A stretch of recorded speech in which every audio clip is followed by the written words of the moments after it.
آپ کا بچہ امریکہ بھی جا رہا ہوتا ہے, آپ کو پتہ ہے اگلے سال واپس آ جائے گا, پھر بھی آپ رو رہے ہوتے ہو کہ یار 1 سال کی بھی جدائی برداشت نہیں ہوتی. صرف بیوی کہیں جا رہی ہو تو نہیں, بیوی میں کے جا رہی ہو نہیں روتا آدمی, میں نے آج کل نہیں دیکھے روتے ہوئے, چاہے 10 سال کے لیے جا رہی ہو. آج کل جاتی بھی نہیں ہے, آج کل جاتی بھی نہیں ہے. اب کیا بتاؤ, ہمارے حوصلے کو داد دو یار. ہماری اگر ایک جاتی بھی ہے تو 3 موجود ہوتی ہیں.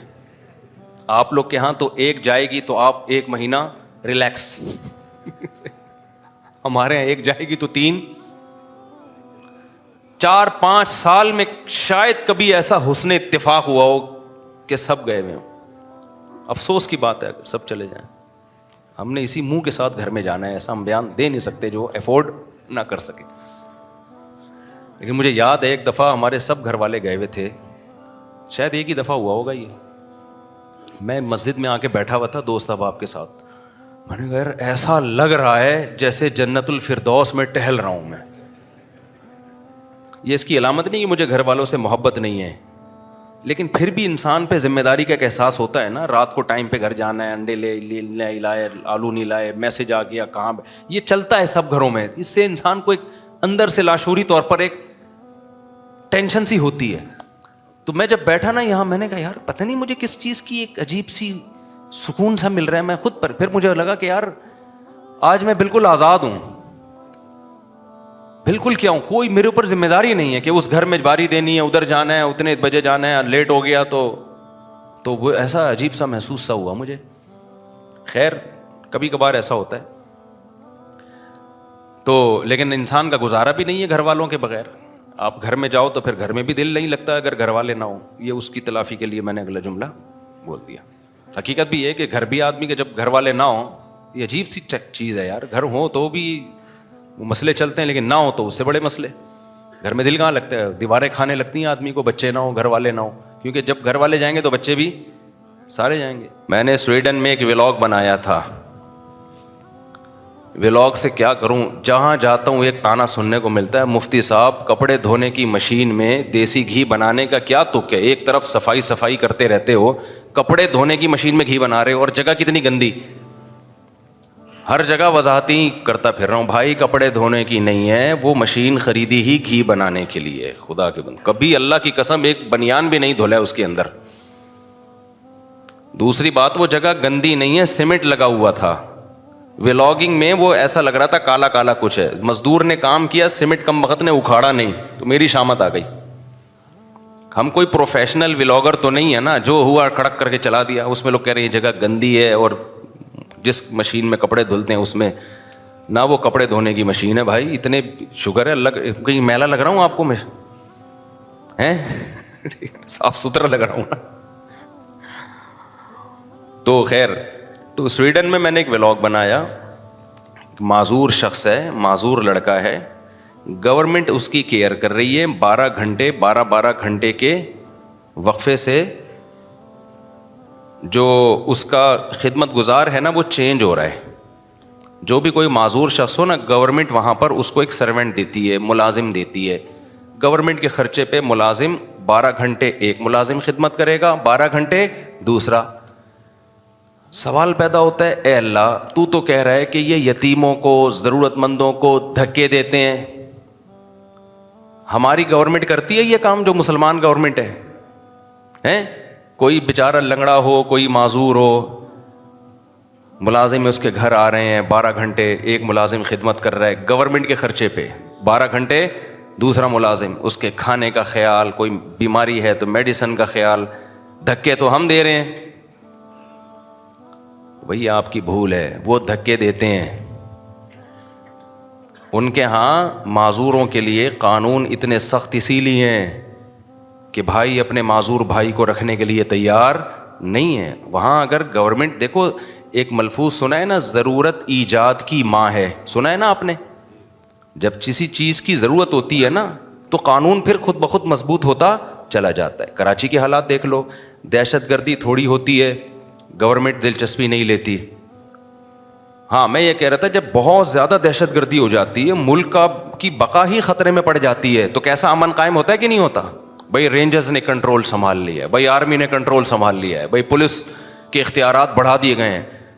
کراچی میں تو ہم یہ بھگت رہے ہیں جب سے پیدا ہوئے ہیں, یہ دیکھ رہے ہیں ہم. دہشت گردی جاتی ہے ہوتے ہوتے ایک عروج پہ جا کے پھر ایک دم امن ہو جاتا ہے, کیونکہ گورنمنٹ یہ دیکھ رہی ہوتی ہے بھائی اب معاملہ ہمارے ہاتھ سے نکل رہا ہے, اب تو ہم بھی مارے جائیں گے. تو کیسے امن ہو جاتا ہے کہ نہیں ہو جاتا؟ ایک حد تک ہوتا ہے نا, اس کے بعد جا کے ایکشن لیا جاتا ہے.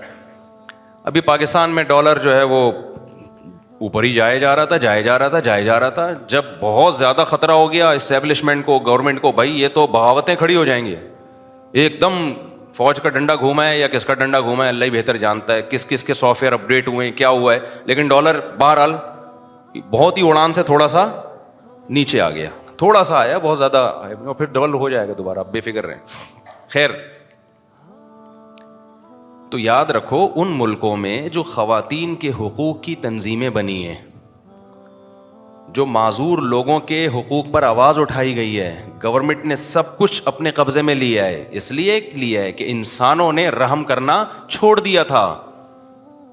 100 سال پرانا یورپ اٹھا کے دیکھو, جو خواتین پہ ظلم ہوتا تھا, جانوروں سے بدتر سلوک ہوتا تھا, ایسا ظلم جس کا مسلم سوسائٹی میں تصور بھی نہیں ہے.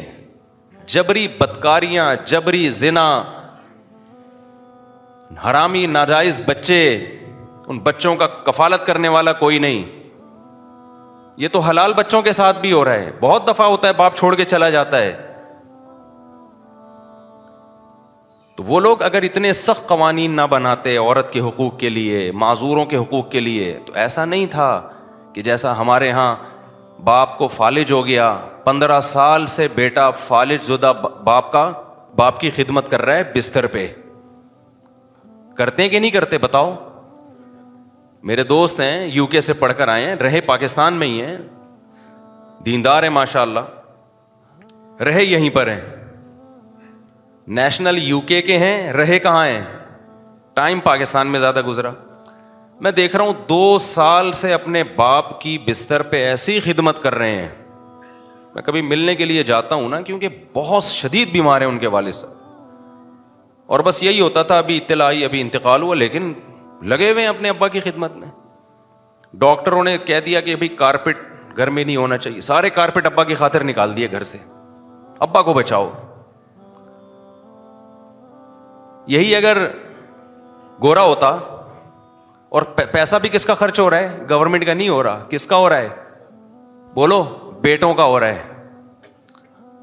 گورے میں ظرف ہے اتنا, کہتا بھائی گورنمنٹ کا کام ہے یار بوڑھوں کو پالنا. ہوتے ہوں گے لاکھوں کو, ایک آدھ ہوتا بھی ہوگا, میں نہیں کہہ رہا سارے ایسے ہوتے ہیں, لاکھوں میں ایک آدھ ہوتا ہے. ہمارے ہاں لاکھوں میں ایک آدھ برا ہوتا ہے جو بوڑھے باپ کو گھر سے نکال دے, ان کے ہاں لاکھوں میں ایک آدھ اچھا ہوتا ہے جو ابا کو گھر میں رکھے.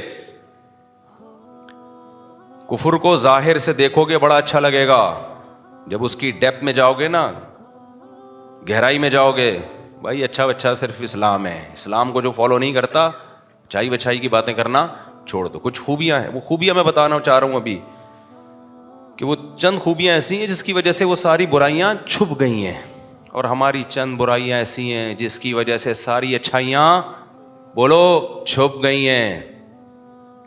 پیکنگ کا بڑا فرق پڑتا ہے میرے بھائی, پیکنگ کا بڑا فرق پڑتا ہے. ہمارے ہاں مشہور ہے لوگ ٹیکس نہیں دیتے, ٹیکس چور قوم ہے, ٹیکس چوری کرتی ہے, کرپٹ ہے. انگریز ٹائم پہ ٹیکس دے گا, لوگ کہتے ہیں واہ بھائی واہ, حقوق تو وہ ادا کر رہے ہیں ریاست کے, ہم لوگ تو سارے چور ہیں. میرے بھائی ہمارے یہاں ٹھیک ہے, میں مانتا ہوں غلط کرتے ہیں ٹیکس نہ دے کے, خدا کی قسم جتنا ٹیکس بنتا ہے نا اس سے 20 گنا زیادہ زکاتیں اور صدقہ خیرات نکال رہے ہوتے ہیں. پوری زندگی طلاق یافتہ بہنوں کی کفالت, اس کے بچوں کی کفالت, اور اس مہنگائی میں کر رہے ہیں. گورے کو یہ مہنگائی دے دو, وہ جو 2-4 لوگوں کی کر بھی رہا ہے نا اس کی بھی چھوڑ دے گا. کر ہی نہیں رہا, بیوی کی نہیں کر رہا, تو باقی کس کی کرے گا بھائی تو کفالت. لیکن چند اچھائیاں میں نے اور آپ نے اپنے اندر پیدا کر لی, تو پھر دنیا کو یہ بتانے کی ضرورت نہیں ہے مسلمان اچھے ہوتے ہیں. دنیا کہے گی مسلمان کیا ہوتے ہیں بھائی, بہت اچھے ہوتے ہیں. تو ٹیکس ہم نہیں دیتے, لیکن اور کیوں نہیں دیتے ہمیں پتہ ہے, ہمارے حکمران دیتے ہیں, میں تو دیتا ہوں خیر, میرے ٹیکس سارے دل خدا کی قسم ذرا بھی نہیں چاہتا ٹیکس دینے کا. اور میرا جو ٹیکس والا وکیل ہے نا, اس نے 2-3 وکیل میں بدل چکا ہوں. ایک نے کہا کہ یوں دکھا دیں گے تو ٹیکس بہت کم ہوگا. میں نے کہا جتنا بنتا ہے پورا دے دو بھائی, ہمیں نہیں چھپانا, جاؤ جو بنتا ہے پورا ٹیکس دو, ایسی کی تیسی یار. تو لیکن خدا کی قسم دل ذرا بھی نہیں چاہتا. پتہ ہی نہیں جا کہاں رہا ہے. گٹر کا ڈھکن لگ جائے نا ہماری گلی کا, گٹر ابلنا بند ہو جائے, میں ڈبل ٹیکس دینے کے لیے تیار ہوں. خیر یہ تو دکھڑے چلتے رہتے ہیں. کل پنجاب سے 2-3 بندے آئے اور مجھے میں نے کہا کیسا پایا کراچی کو, پہلی دفعہ کراچی ہے. کہہ رہے ہیں یار بہت گندا پایا مفتی صاحب. میں نے کہا وہ تو میں پوچھ ہی نہیں رہا آپ سے, میں کہہ رہا ہوں لوگوں کو کیسا پایا. تو کچھ بول نہیں رہے تھے. میں نے کہا بہت اچھا پایا ہوگا لوگوں کو. میں نے کہا ایسا نہ ہو یہاں بھی برائی کر دیں کہ برا پایا, پر میں بولوں گا نکل بھائی, تو ہماری خرچے پہ چائے بھی پی رہا ہے, ہمارے دفتر میں بیٹھا ہوا ہے اور ہماری ہی برائیاں کر رہا ہے. میں نے کہا یہ بول رہا ہے بہت اچھا پایا کراچی کے لوگوں کو. پھر میں نے خود بول دیا, میں نے کہا کراچی کے لوگ بہت تہذیب یافتہ ہوتے ہیں, بہت ملنسار ہوتے ہیں. تو پھر مجھے خود خیال آیا کہ کراچی کے لوگوں کے پاس تو ٹائم ہے ہی نہیں کسی کو. پنجاب میں آپ جاؤ نا, آدھا گھنٹہ بیٹھے گا بندہ, چائے پلائے گا, کھانا کھلائے گا, پتہ نہیں کھبے کے پائے سجے کے پائے پوچھے گا. کراچی میں کوئی پوچھتا ہی نہیں ہے. یہ بہت شکایت ہوتی ہے پنجاب کے لوگوں کو کراچی والے. میں نے ان کو یہ اس کا ایکسپلین کر دیا. میں نے کہا یہاں ٹائم نہیں ہے لوگوں کے پاس, کوئی کسی کو پوچھتا نہیں ہے. اچھا خیر, تو کچھ میں بار بار یہ بیان میں عرض کرتا ہوں کہ کفر میں خامیاں ہی خامیاں ہیں. یتیموں کو پالنے کا حوصلہ نہیں ہے, اپنے بچوں کو پالنے کا. بس جو 2 چیزیں یاد کر لو آپ کو, جو اپنے باپ اور ماں کو نہیں پال سکتا اور اپنے بچے پیدا کرنے کے لیے تیار نہیں ہے کہ پالنا پڑے گا, ٹینشن ہوگی, تو بس ختم ہو گئی, انف. اب انسانیت ٹوپی ڈرامہ ہے, سمجھ رہے ہو. لیکن 2-4 خوبیاں کیا ہیں جس کی وجہ سے ان کی ہر خامی پہ پردہ ڈالا ہوا ہے. ایک اخلاق, ظاہری اخلاق. جب ملتے ہیں تو کیسے ملتے ہیں بھائی؟ تمیز سے. ایڈریس پوچھو تو تمیز سے بتائے گا, پورا گھر پہنچا کے آئے گا. یوں نہیں کہے گا یوں کرو, آگے جا کے کسی سے پوچھ لینا جاؤ.